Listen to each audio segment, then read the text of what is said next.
Welcome to the demo of FHIR Adaptor. In this video, we will see how we can generate and consume FHIR resources using an underlying framework called the membrane, which is another pet project of mine that I've been working on. Before we start, let us take a brief understanding of what exactly FHIR is. FHIR stands for Fast Healthcare Interoperable Resources, and it is a standard which is created and maintained by an international body called HL7. The purpose of this standard or framework is to make the different systems that are involved in any healthcare system to be interoperable. When we say interoperable, it means that the system should be able to communicate with each other easily and faster so that the provisioning of healthcare becomes easier. The different systems correspond to the different institutions or organizations that take care of providing the healthcare. Okay, so it's not just the hospitals and clinics, right, that facilitate the healthcare to the citizens, but there are different institutions that are involved. It could be labs, it could be pharmacy, it could be insurance. So all of these institutions work together and facilitate the healthcare. Each of these systems again have, or each of these institutions have many systems because they are enterprises and they cannot simply have one single system to work with. So that's why HL7 is taking this pain of standardizing the entire uh, data model to represent every entity of the healthcare, and also it standardizes the communication language, so that there is a common platform or a common pattern that every healthcare system follows so that the communication and the exchange of information is faster and easier. I have done a detailed video some time back, and I have also posted an article on what exactly is interoperability and why is it important for healthcare. I'll share the link of the video directly. You can also take a look at this article for a detailed view. From an integration perspective, our focus point is the platform neutral languages that HL7 FHIR standardizes. Um, as we know, we have these languages that are frequently used when we integrate systems: XML, JSON, RDF, TTL. So let us take one of the entity, the primary one being a patient resource. Okay, there are other resources as well, which defines the different clinical entities that we see on the screen. But let us start with the patient resource. So here you see there are different examples in the different languages that shows what's the structure of a patient resource. So in XML, this is how it looks, and in JSON, this is how it looks. So this is a FHIR resource for a patient entity. This is what the standard defines. So let's start and see how the membrane framework can be leveraged to uh, get this JSON generated from the Salesforce objects, and how we can consume this JSON and create and update the Salesforce records. So I'll start with a freshly created Health Cloud org, Salesforce Health Cloud, and I'll install the membrane package. This is the package.xml file. By the time this installs, let us take a look at trying to understand what's the differentiator that the membrane framework has when compared to the other integration framework. The fundamental aspect of any integration framework that you take would be to have an option where we can configure the mapping between JSON keys and the Salesforce as objects and the fields. So we either use metadata custom setting or the custom objects, and then we'll create n records for n keys in the JSON for saving that mapping. In case of the membrane, how we achieve this mapping is we don't use the Salesforce data model, but instead we use the JSON structure itself to have that configuration. What's the benefit? Instead of having n records for n keys of your JSON, we just have one record where the entire mapping and many other configuration, as we will see later on in this video, can be saved in just one record. Okay, so to realize that, we have to understand how the JSON structure is created, or what's the relationship. We need to observe a relationship between the JSON and the Salesforce S object. A few observations. So here you see, I wrote a query to retrieve the sample account record, and I have serialized it, and this is the JSON structure for the S object. So we have some field from the base object, that is account. We have some fields from the one of the parent objects. So operating hours is a lookup on account, and also this is a subquery which retrieves the child record, that is contacts which are related to this particular account.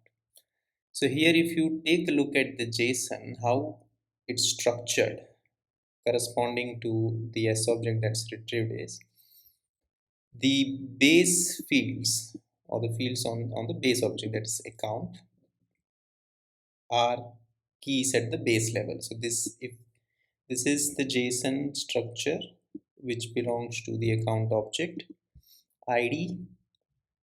Since we are retrieving operating hours, by default it will bring the ID of that uh, parent object as well. So that one, few other attributes, they are at the base level. Fields that we query from the parent object via the lookup field, they form a sub JSON. So here there is a sub JSON, starts and ends with curly braces, just like your parent JSON structure. The key is the parent lookup field, and whatever fields we queried for that object are again forming the JSON beneath that sub JSON. And the child records that we query are arrays. So as we see, here is the key called records, and the type of this, or the value of this, is an array. So whatever child records we query, they will be coming under this particular key here as an array.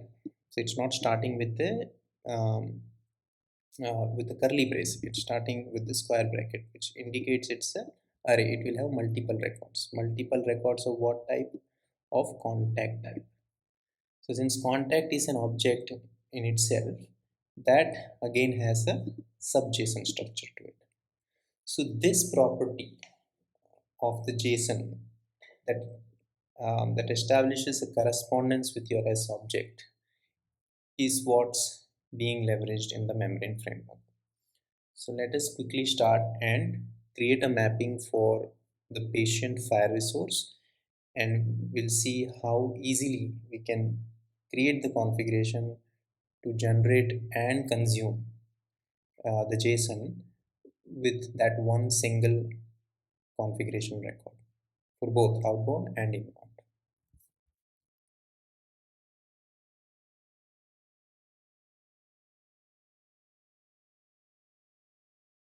So once the membrane solution is installed in the org, we first need to assign a permission set so that the membrane app and all the configuration records are visible for creating a membrane record. So the permission set that we need to assign is the membrane admin.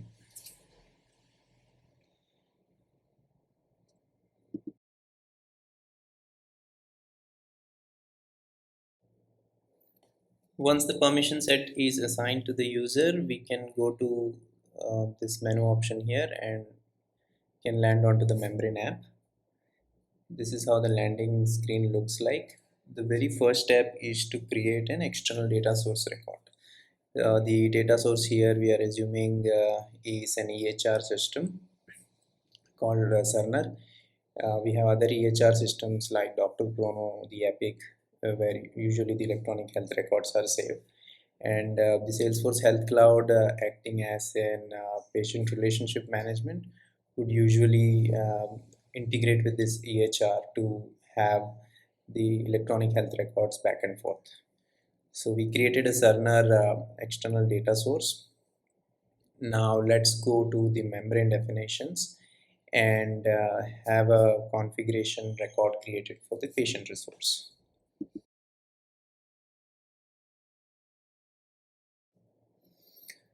So I'll copy paste this sample JSON so that we can then generate the uh, membrane, that is the mapping configuration, and do the mapping.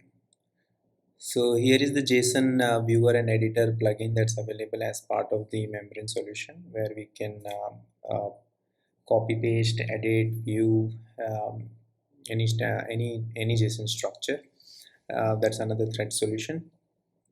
I'll remove this large value that's there for the dev just to save some space.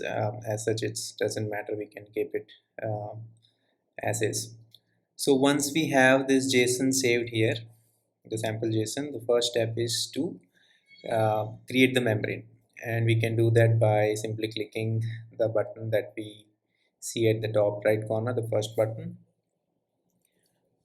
So when we do this, it creates a sample default membrane and it generates the mapping by itself. These are the default mappings based on the keys that we have and the sample values that are there in the sample JSON.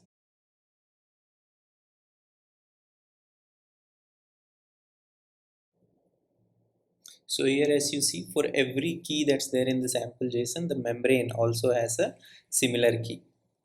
And when we expand each of this key, there will be a sub JSON structure which we call as a cartridge, and that cartridge defines the actual mapping of the field with the S objects and fields in Salesforce.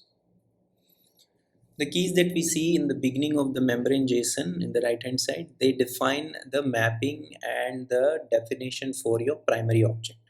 So this sample JSON belongs to the patient resource, right? So this particular set of keys before the membrane defines what is the definition and how it maps to the object.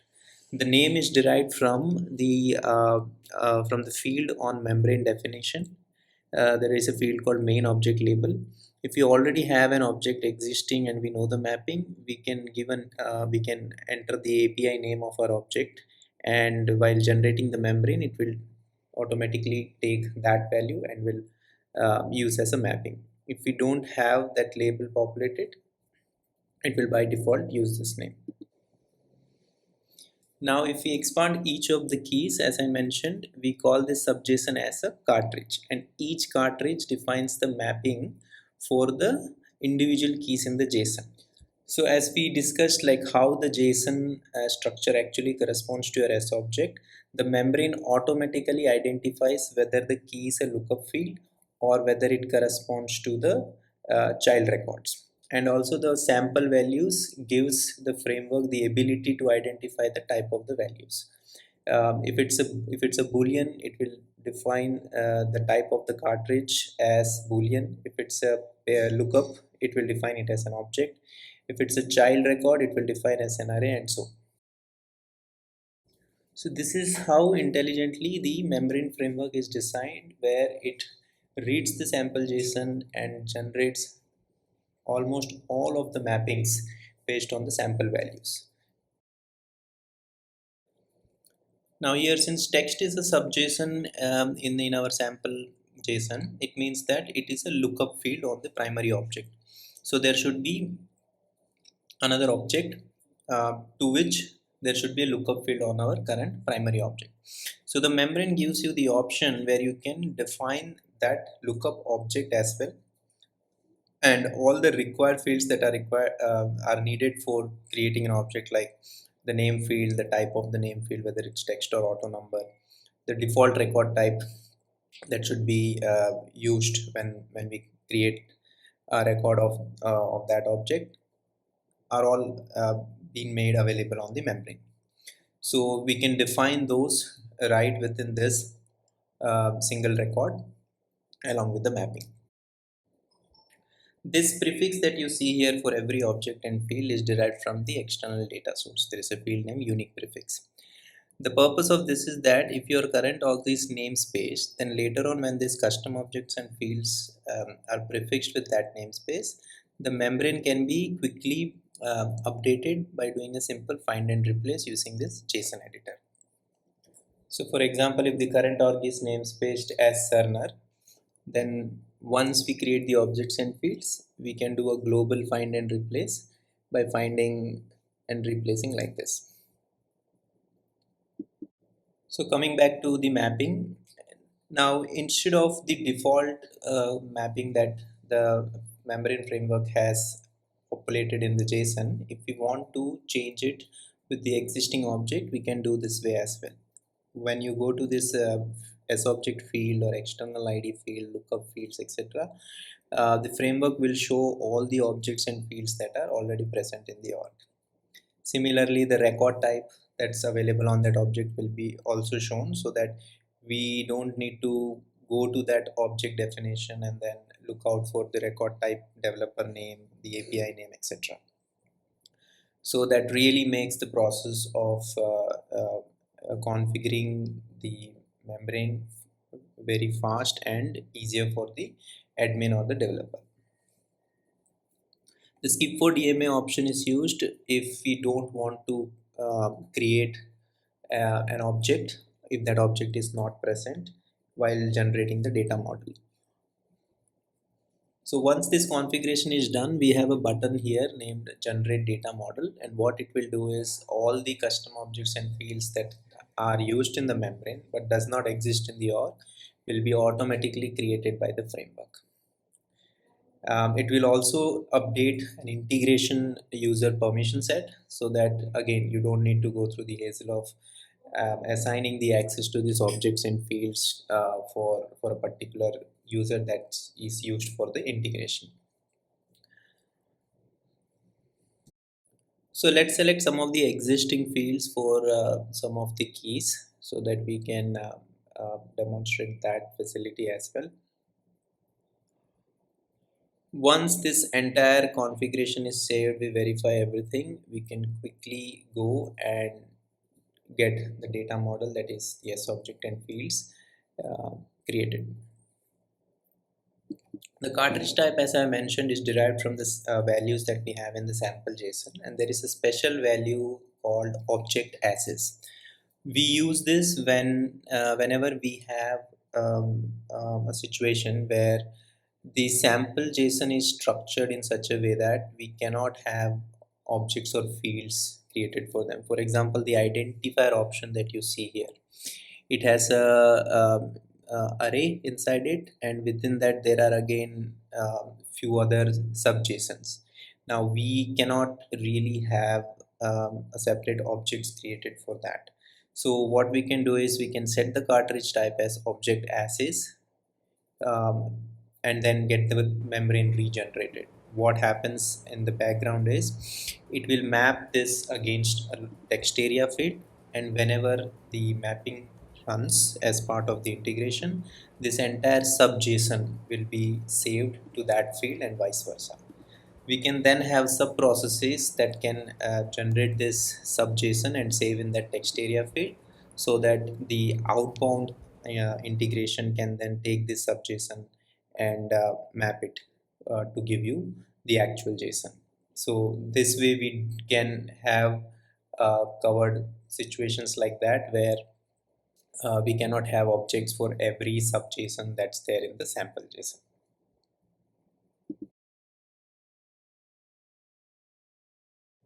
So I have set the cartridge type for the identifier key as object as is, Now let's save it and then regenerate the membrane.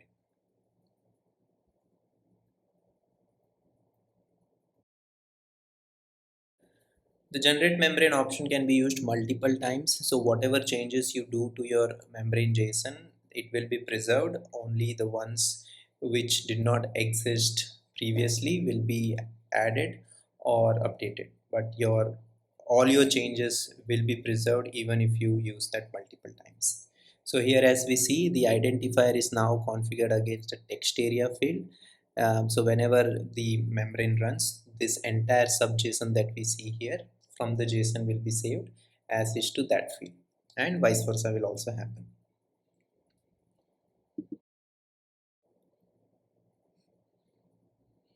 Okay, there are another type of keys where you um don't have a field mapping available, and there is a static value that needs to be sent when you run the integration. For example, the resource type field, here the value is fixed, that is the patient static string. So for those scenarios, what we do is we map that as uh, by checking the not a field as true, and whatever fixed value static value is to be provided, we set that to the default. Similarly, there is a boolean called read only. We check this if the field is to be considered, or the mapping is to be considered only during outbound, and it should not be used to override a field in your Salesforce when the JSON is received in the inbound direction. Another interesting and powerful feature of the membrane framework is the mutation capsule.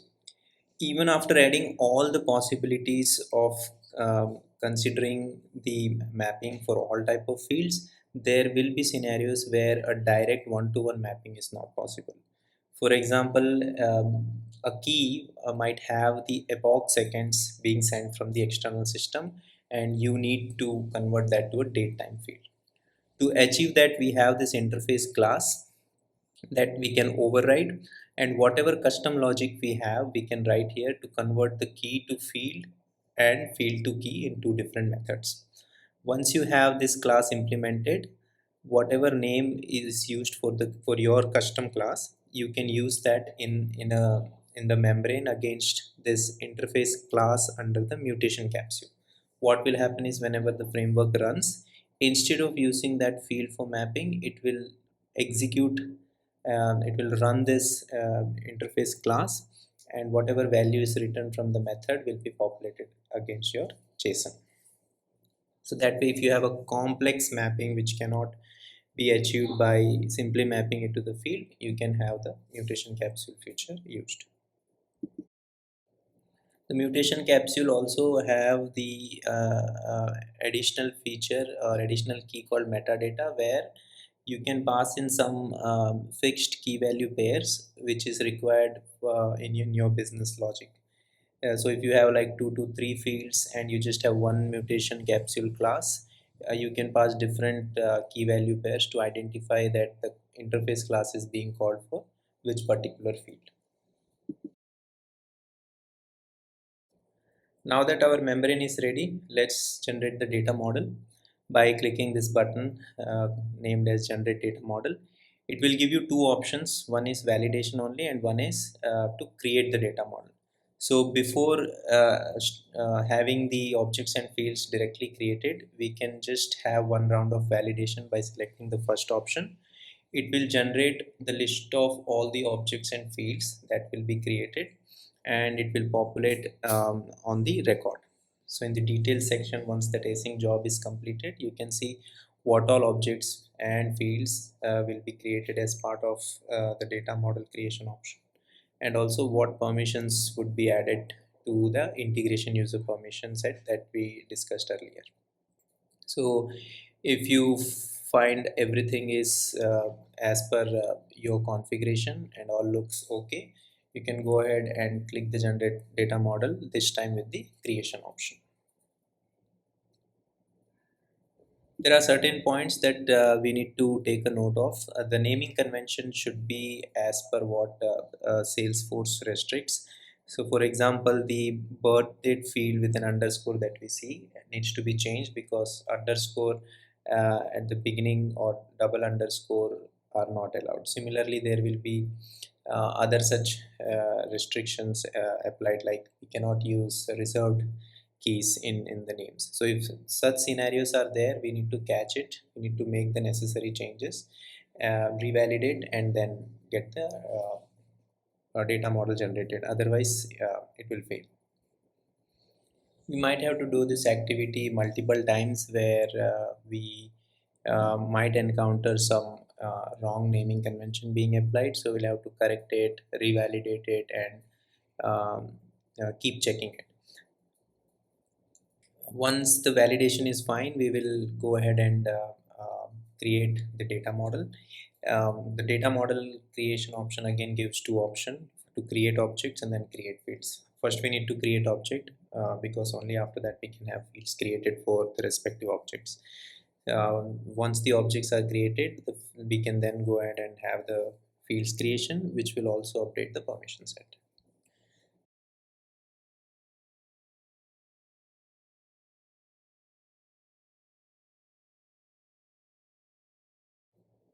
The data model creation is done via async jobs, which are queuable classes. So there is a limit, as we know, in developer orgs and in trial orgs. We can just have 5 jobs chained via the queuable mechanism. Um, in the actual enterprises, or the limits are much higher. But even then, in the developer orgs also, you might encounter the depth limit reached when you have a lot many fields and objects. You can just rerun the data model, so whatever are the pending fields or objects, that will be recreated. Once the job is completed, we can quickly verify from our details section that if at all the objects are created or not. We can then finally run the validation mode data model creation, um, and if the detail section is completely empty, that means none of the objects or fields are pending for creation.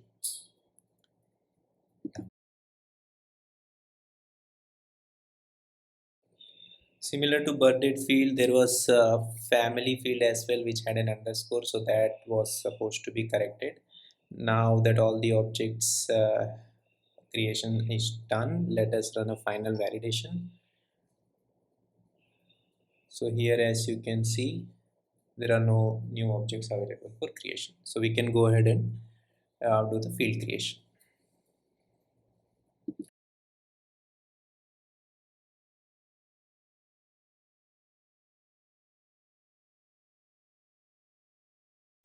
So here you can see the maximum stack depth reached, because the number of queuable jobs increased more than 5. There were a lot of fields, right?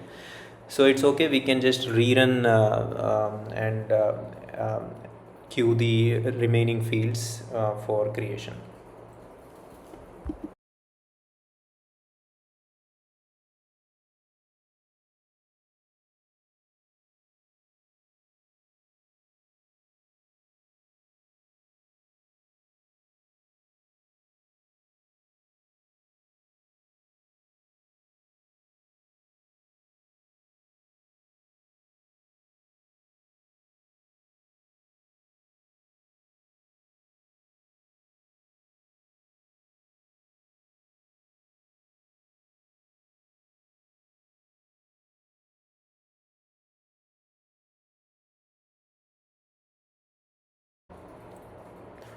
So a final validation, and we can confirm that the field creation is also completed. So no new fields are available. We can quickly check few of the objects as well if the fields are visible. So yes, we can see the fields also available on the objects.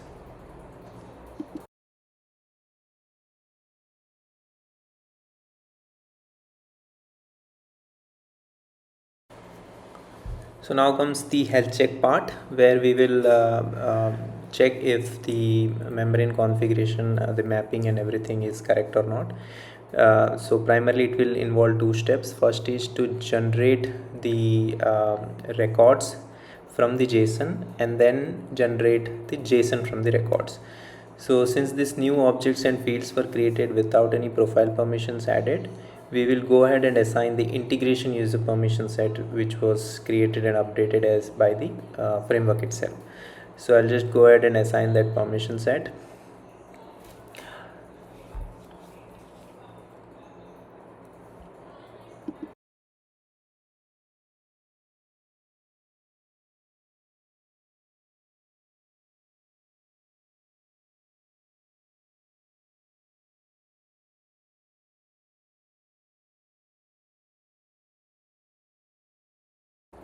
The health check is very simple. We just go to our membrane definition record. There is a tab called health check. We need to click this button called initiate health check, which will again via an async job generate a health check record, which will be shown once it's created. When you go to that record, you will again see some JSON structures under different accordion sections. The way the records are created using this membrane framework is by using the composite graph API. The benefit of this is that the different lookup and the child records that we have, the parenting of the primary object with those objects is automatically taken care by the composite graph API. All we need to do is make sure that the order of these records is following the order of the object structure. So the lookup record should be created first, then the primary, and then the child record. These references ID that we see here, which are then used as merge field to do that linking between the parent object, lookup objects, and the child records, are all taken by the frameworks. The order is also preserved based on the requirement by the framework itself. It uses the mapping and generates the body of the composite graph API, and we can just quickly go ahead and check the results. So we see there are some errors. So if there is any issue with the mapping or permission, etc., then those errors will show up. We can then quickly make those fixes, do a re-health check until we get success. We'll have to repeat this activity. So after about 20 to 25 health checks and some fixes at the object level, permissions, etc., I was able to generate a green health check record.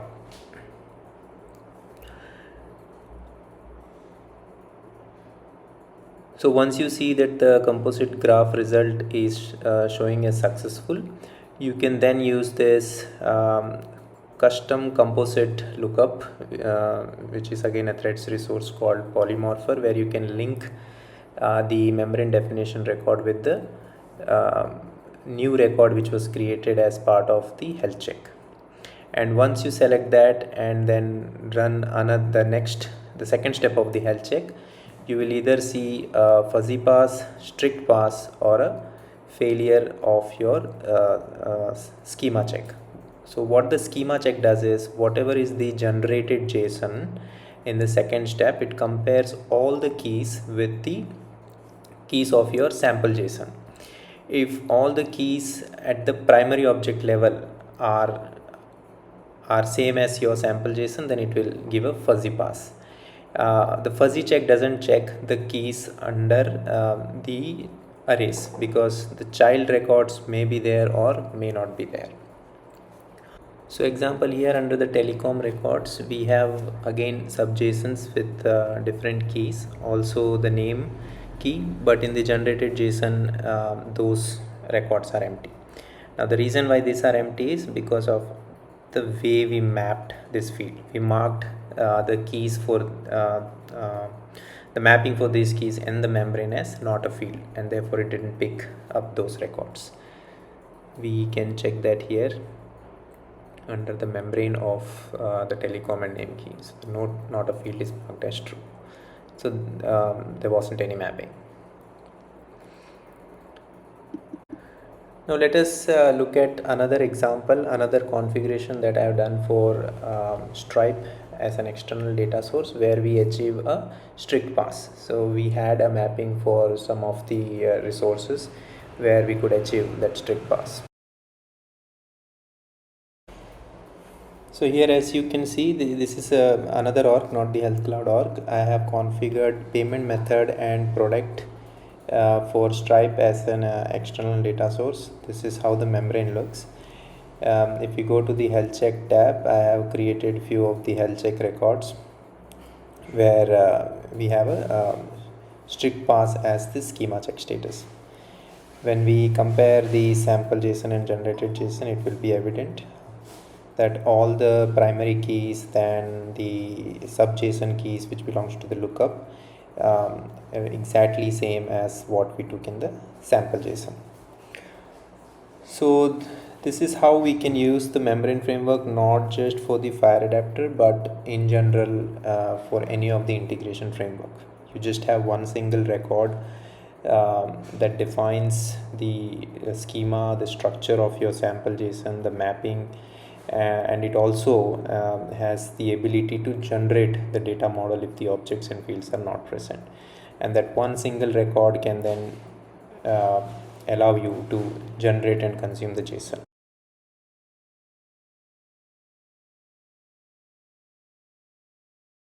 Okay, so from a code perspective, how you can leverage the membrane framework to generate and consume the JSON is very simple. It's just two lines of code. When we run the health check behind the scenes, these are the lines of code that gets generated. So for an outbound, that is to generate a JSON from your S object record, you need to query the membrane record, right? And then simply use this method from the class osmosis and provide your S object record ID. It will then use the mapping which is defined in your membrane and will generate the JSON. Similarly, for inbound, whatever input JSON you get, you use it against the membrane record, and using this method generate composite graph, um, you can then generate the record as well. So thank you for watching this demo and staying all along. Let me know your feedback and how do you find this product, the FHIR adapter and the membrane. You can send an email or add a comment in the comment section of the article. Thank you.